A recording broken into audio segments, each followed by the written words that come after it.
To introduce our next speaker, we have one of her former Math 121 students. He's an alumnus who graduated with a degree in Management Engineering in year 2003. He is currently a faculty member of the Quantitative Methods and Information Technology Department of the John Gokongwei School of Management. Ladies and gentlemen, to introduce our next speaker, please join me in welcoming Mr. Ryan Uy.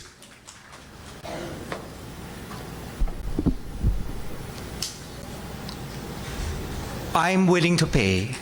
Name your price. That's what I told my ME classmates as I searched for someone who will be willing to switch sections so that I wouldn't have to take Dr. Ruiz's class.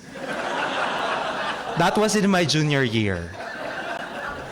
I was scared of taking her class because she gave me the lowest grade I have received in my college when I took her linear algebra class the previous semester.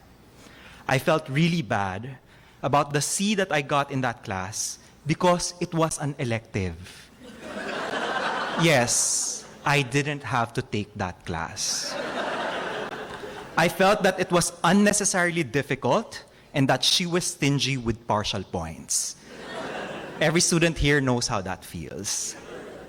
Of course, I couldn't admit then that my bad grade was because I didn't take the elective seriously. No, Tita Tati, I didn't fall in love that sem. I just didn't take it seriously. I'm willing to pay. Name your price. I managed to switch out of her class during the first sem of my junior year, and again during the second semester of that year. In both instances, without having to pay anyone. At that point, I was certain God loves me. And then senior year came. I felt the earth move under my feet. I felt the sky tumbling down. Dr. Ruiz was the only teacher for a required class, OR3. Goodbye to graduating with honors. I dreaded the thought of getting another C, so I went to Dr. Ruiz's class mightily prepared every time. I answered every single homework for each class. She noticed, and she frequently called me to present my solution in class, even when I wasn't volunteering. All those hard work eventually paid off. Figuratively and literally, she eventually hired me to check my classmates' test papers.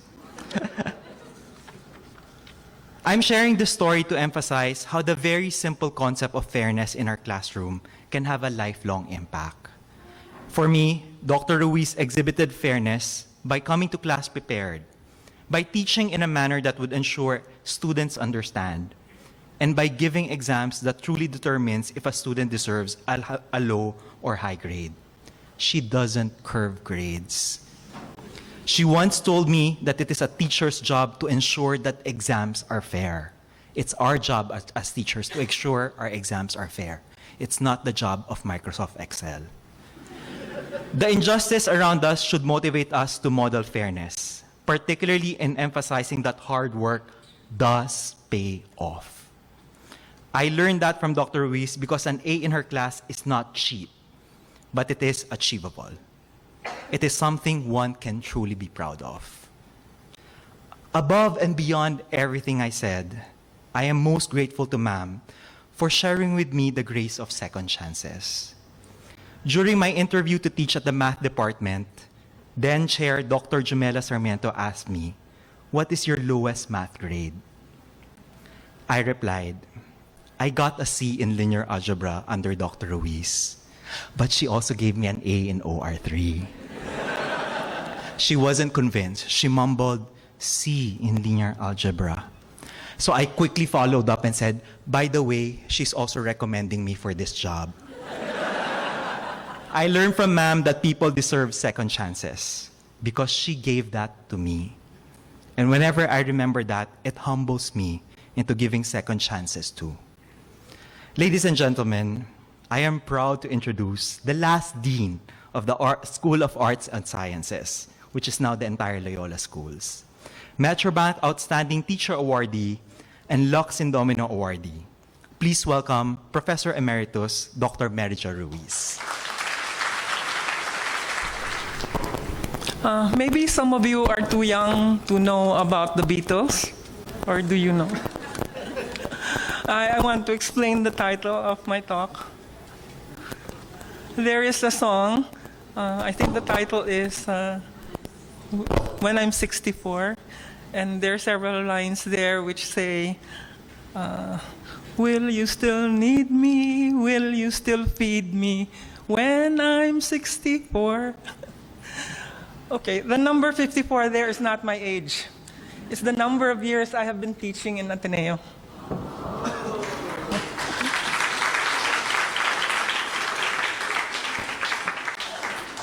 I started teaching here in 1965. The president was Father Donnellan, Father James Donnellan, and he often referred to Ateneo in the 60s as Camelot. I was hired by Father Wallace Campbell, who founded both the math program and the management engineering program. All the students in the college were male. In school, they wore long pants, shirt, and tie. Very different from what we see today. I was among the first women to teach in the Ateneo College, and I came with no experience of teaching. There were no education courses in my transcript. I just did it way before the Nike ad. I had come from New York University with a graduate degree in mathematics. And like many 21-year-olds, I wasn't sure of what I wanted to do or what I wanted to be. It was fashionable at that time for math people to get into the computer industry. And the computers then were not the handy laptops we have today, but they were huge mainframes. Okay? And they occupied entire rooms. I applied to work in computer firms, and just as a backup, I also applied to teach in the Ateneo because I thought teaching was what people with graduate degrees do. And why Ateneo? Oh, I forgot to click. Sorry. This is the Ateneo of the 60s. The library, or the original building of the library, had just been completed. If you look in the back, there's Loyola House of Studies.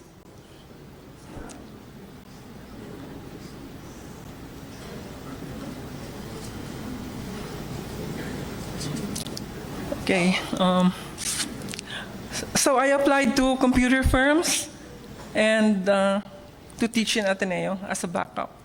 Father Campbell wrote me a warm and welcoming letter offering me a salary of 550 pesos a month, while the highest offer from the computer firms was 500 a month. So I came to the Ateneo.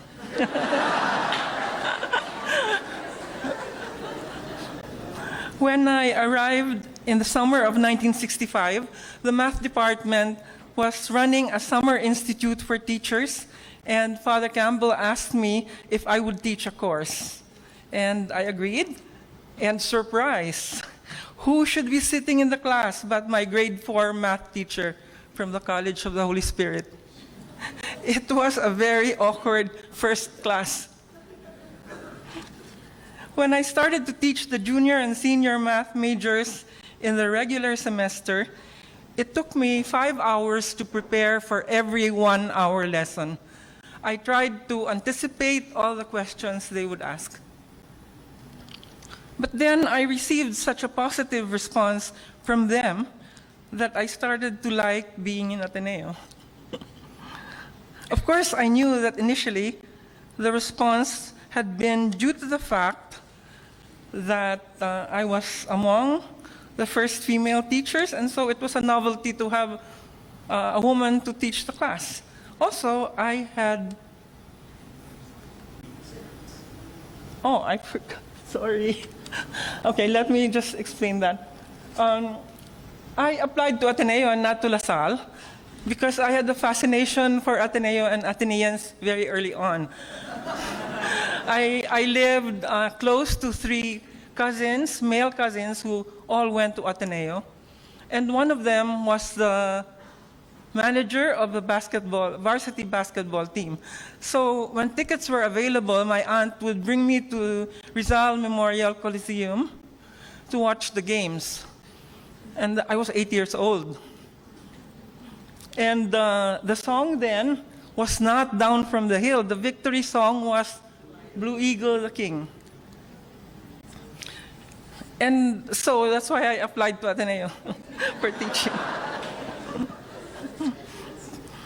And so when I started teaching in college, I got so much attention because there were few of us teaching. I think only 4 women were teaching here. And so it was a novelty to have me teach them. And then I had this car, this deep green 64.5 first edition of the Ford Mustang. And they immortalized that car in the 1967 Aegis.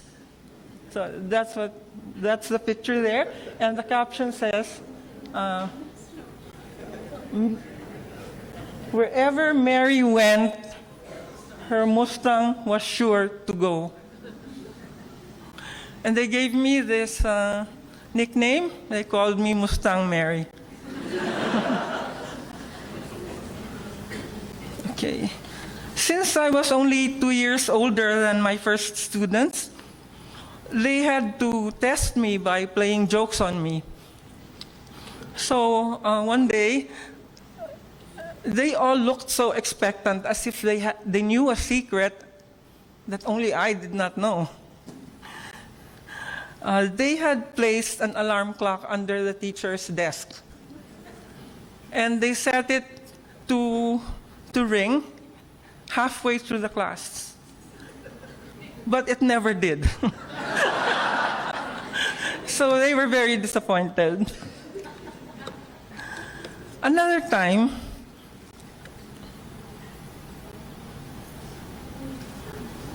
just as I was about to distribute exam questions, there was a student who was waving pastel-colored papers at me. And then he asked, "Can we answer the exam on these papers?" So I said, okay. But when I collected the test papers, I found a piece of black paper on which the answers were written in blue ball pen. But I was cool about that. In fact, I was amused.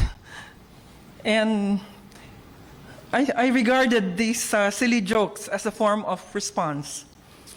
Teaching, after all, is like having a conversation, and the conversation becomes more animated if the other party responds. Later, I like to believe that my students responded because I could make them understand math. Ryan. I confess that mathematics does not come easily to me, even if I love it. My struggle to explain math to myself helps me understand where students would have difficulties, and I could then explain away the difficulties for them. Responses also came through several feedback mechanisms we have in the Ateneo. There's faculty evaluation forms that students fill out every semester, and as Bobby mentioned, the pabaon cards. And there are also the various Ateneo websites where there are comments and you feel they're talking about me. So here is a sample of my evaluations over the years. Some are ego-deflating. Some will make you cringe. And some will make you laugh. And some will move you to tears. So there, first is, she treats everyone like grown-ups. So I guess there are teachers who don't treat our students like grown-ups. When she's in a hurry, she's in a big hurry. So that's, they say I lecture too fast sometimes. And this one, it is safe to assume that we don't understand. And then the last one, she said, she is inarticulate. I wanted to answer that. I speak in the language of mathematics, so if you don't understand, try harder.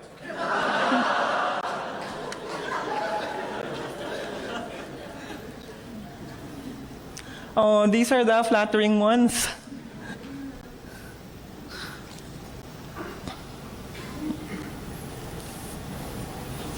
Here. A few others, and she knows a great deal, the second one, about the subject. However, she's open to the fact that even she might learn something from the students. Just like Bobby said, I do learn a lot from my students.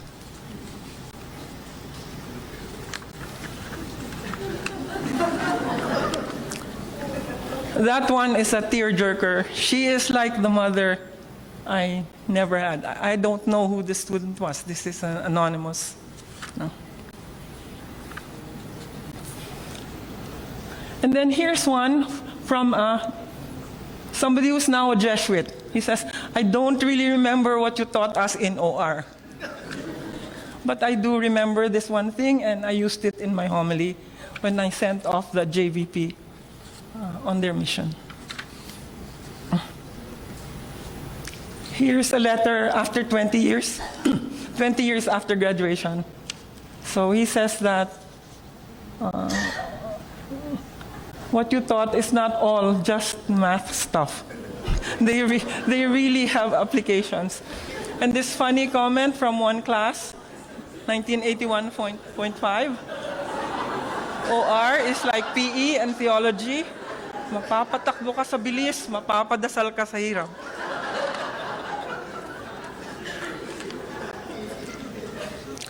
And this one are the last two lines of a poem written by someone after he found out that he got a passing grade in OR.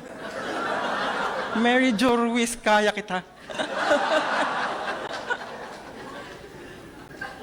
And this one, of course, warms my heart. If there was only one class I could take in the Ateneo, it would be yours.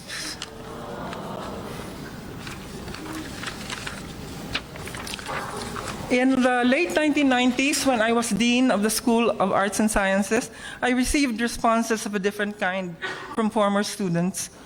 We were just about to construct the Science Education Complex buildings and the building for management. My former students were by now already occupying senior management positions in large corporations or were running their own successful businesses. Father Nebres told me to look for funds. And I said to him, I'm hesitant to ask for money. And he said, even St. Ignatius begged for alms. So on a visit to Barcelona much later in the Church of Santa Maria del Mar, I found a plaque in Spanish which said, on these steps, St. Ignatius of Loyola, founder of the Society of Jesus, begged for alms. And we were building, and now there's a statue there of St. Ignatius begging for alms. And so I asked my former students for help, and their generous response consisted of donations for naming rights to rooms in the Science Education Complex and the management building. So I took a picture of the room. That's the Software Ventures International room, and these are some of the other rooms that they donated. Again, in 2009, we were celebrating the sesquicentennial, and Father Nebres had this clever slogan, 150 at 150. And what that meant was we were supposed to raise 150 new scholarships for the Ateneo. Well, it happened that that year was also the 40th anniversary of the first batch of ME majors. So we scheduled a reunion with the parallel slogan, 40 at 40, hoping to raise 40 scholarships, one from each ME class. Well, we didn't quite hit it. but now we have 39 endowed scholarships from the ME classes. And these have already funded 36 ME scholars who have graduated. So this is a very generous response. Why have I stayed? Because I love my students, I care for them, and they continue to respond with their generous giving to the Ateneo. It's not easy to be a teacher in Ateneo, because here we are expected not only to teach, but to lead while teaching. So we are active in professional organizations. We work in school committees, in committees of CHED. We do research, we publish, we edit journals, we organize conferences, we present papers in conferences. We participate in projects that have local, regional, and global reach. We accept administrative positions. We receive awards that make Ateneo proud. Well, I cannot survive all of this without a stable support system. And I'm lucky to have had this support. I have survived and thrived with the support and affirmation of the Ateneo community. In my years as Dean of the School of Arts and Sciences from 1994 to 2000, we had on our agenda two major undertakings.